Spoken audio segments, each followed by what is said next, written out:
Welcome back. Time now for news from the left. Do you get the feeling like this country is heading for like a civil war sometimes? With the comments like this from James Carville, maybe we are. Take a look.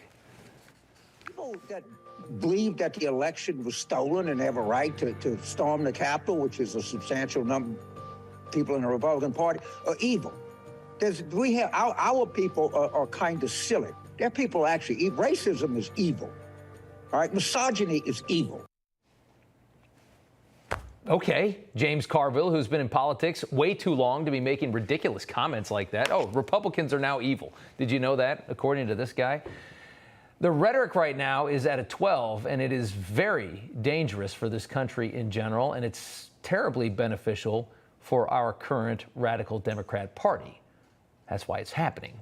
Pushing this narrative that Republicans are so horrible that Americans must vote Democrat no matter how terribly they run the country. That's what's really happening.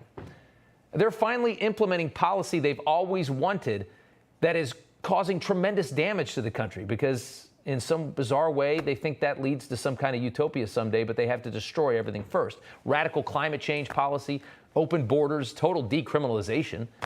They're counting on rhetoric like that to scare Americans into thinking that conservatism and Trump is so dangerous that you have no choice but to keep voting for the systematic self-destruction of your country via radical liberal policy. That's what they're banking on. They think they still have a shot in the midterms based on that. Next up, big tech taking aim at an account that exposes the sinister agenda of the far left. Libs of TikTok announcing last night Facebook suspended our account, no reason given. After contacting Facebook, they were told they were banned for good. And then today they were told Facebook did not suspend their account, but they still had no access to it and are locked out. And they're kind of getting the runaround here, and they think they might be back up here pretty soon, actually. But the purpose of all this is quite clear. They're being intimidated. Libs of TikTok exposes the radical left for all Americans to see, and they can't have Americans seeing what it really looks like, what the darkest side of that politics really looks like, because it freaks people out. And that's why they're so angry. I mean, what does Libs of TikTok do? They sit there. It's this girl in Brooklyn, and she sits there and she just puts, she just finds crazy stuff and she puts it on the internet. How can you possibly get mad about that? She's just spreading what other people are doing around. Well, you can get mad at it because you don't want people to see what your mentality, what your ideology is capable of. You can't have people seeing that because then they say, oh man, I better vote in the next election because these people are freaks. Next up, yesterday, best-selling author Sam Harris made an incredibly ridiculous statement. Harris says nobody cares how corrupt the Biden family is because to them, Donald Trump is the ultimate evil. Listen to what he actually says here with a straight face. I don't care what's in Hunter Biden's life. I mean, Hunter Biden, at that point, Hunter Biden literally could have had the corpses of children in his basement. I would not have cared. Whatever scope of Joe Biden's corruption is, like if we could just go down that rabbit hole endlessly and understand that he's getting kickbacks from Hunter Biden's deals in Ukraine or wherever else, right, or China, it is infinitesimal compared to the corruption we know Trump is involved in.